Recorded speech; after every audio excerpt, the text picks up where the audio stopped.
Por falar nos militares, Major Araújo, na semana passada, o senhor apresentou aqui no programa SOS Segurança uma sentença em relação a um julgamento, né, a uma situação, e que o senhor repercutiu, apresentou a sentença. Hoje eu até pediria para o senhor, se possível, o senhor ler a sentença toda, Major, para a gente não ter um disse-me-disse, porque teve algumas outras entidades debatendo a respeito disso, negando, afirmando até que o senhor é um mentiroso. Eu queria que o senhor... Eu vou buscar reparação de quem me falou que eu sou mentiroso. Eu queria até que o senhor lesse a sentença, e vou levar para a juíza, vou fazer uma representação para a juíza, que ela também foi chamada de mentirosa por esse pessoal.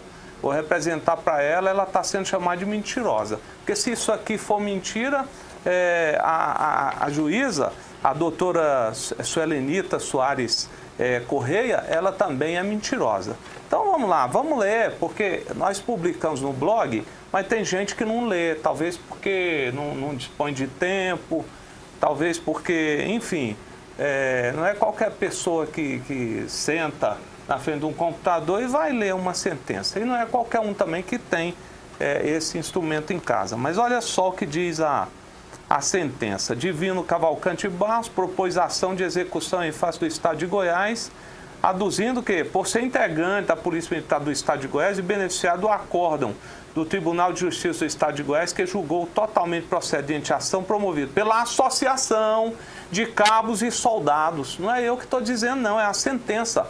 E não adianta dizer assim, esse pessoal fez um grupo lá e entrou por si só. Não, ele está se referindo à ação promovida pela Associação de Cabos e Soldados. É aquela mesmo. É aquela mesmo que foi cobrado...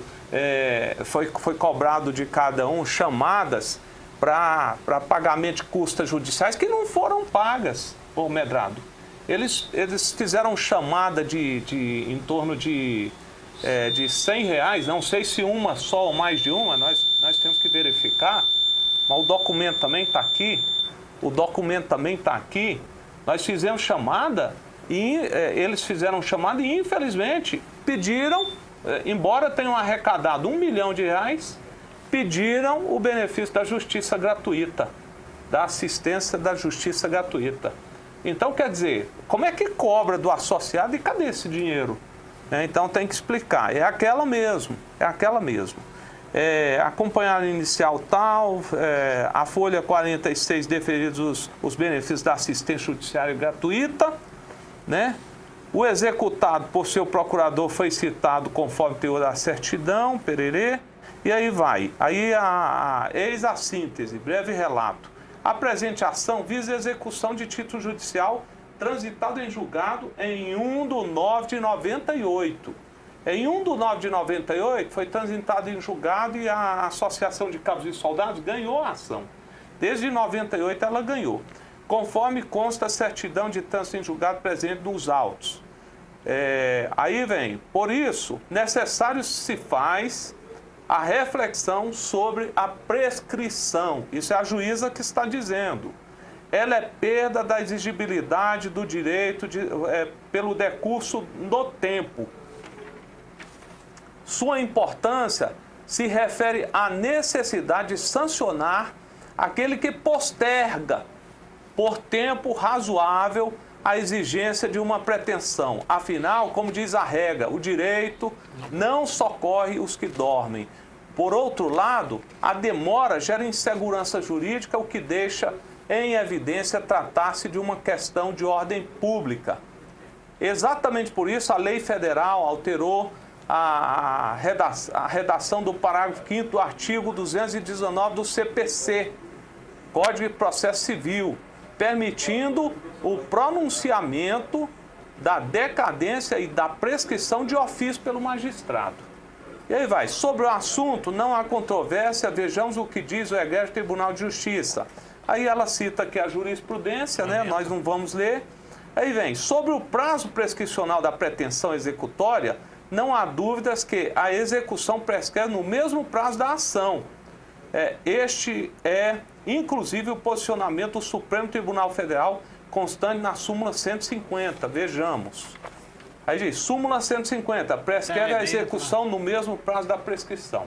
Então, beleza. da prescrição da ação, a execução. São 5 anos, vale ressaltar, e está escrito aqui. Vamos ler.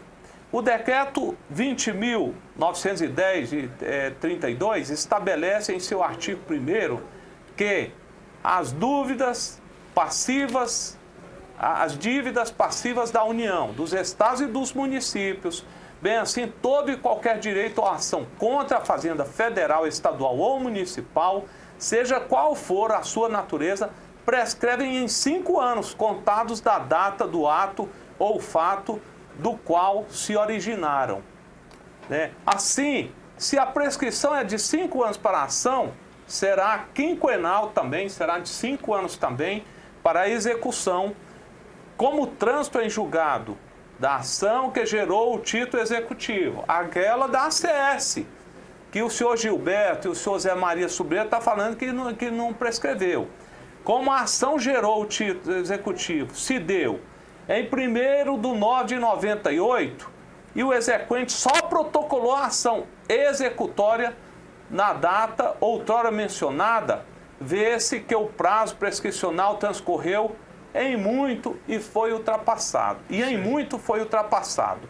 Bem, poderia ser suscitado, aí ele falou, o doutor Zé Maria soltou um vídeo, juntamente com o Gilberto, para tentar mais uma vez iludir os associados da ACS. Ele falou sobre a interrupção da prescrição. E a juíza trata aqui sobre essa interrupção e as hipóteses em que ela pode ocorrer. Então vamos ver. Poderia ser suscitado questionamento sobre a existência de algum ato interruptivo da prescrição da ação ordinária de cobrança, número 95.0079.291, que resultou na formação do título executivo judicial, que, por sinal, também tramita nesta vara. Ao analisá-la, verificamos que contém petição inicial que, com base no artigo 730 do CPC, determina a citação do executado, sendo, em tese, capaz de interromper o suposto prazo prescricional. Vou explicar para todo mundo. Se a justiça, por culpa dela, né, ela não citou ou demorou para citar o réu, no caso, acho que é isso que está dizendo aqui, se ela demorar a fazer a citação das partes, aí o prazo prescricional só começa a valer a partir do momento da citação. Ou seja, nesse então, caso, quer há dizer, interrupção. se falta 10 dias para terminar o prazo da prescrição, e só faltando 10 dias para que a justiça não manipule, Medrado, a ação, e por culpa dela mesmo, ela fala, o prazo prescreveu, mas prescreveu por culpa dela, a lei, ela protege isso. Então, ela diz o seguinte, a prescrição vai contar se a justiça, nesse prazo, ela só fizer a citação. Lá nos últimos dias, quando a ação já está prescrevendo, a prescrição começa a contar a partir da data que houver a citação. É isso que está dizendo aqui a lei. Então, o Zé Maria Sobreira explicou lá que quando isso, não sei o quê, a interrupção da citação. A interrupção não aconteceu. Prestem atenção, você que é interessado nesse assunto, que nós vamos explicar. Não é eu que vou explicar, não. A juíza vai explicar.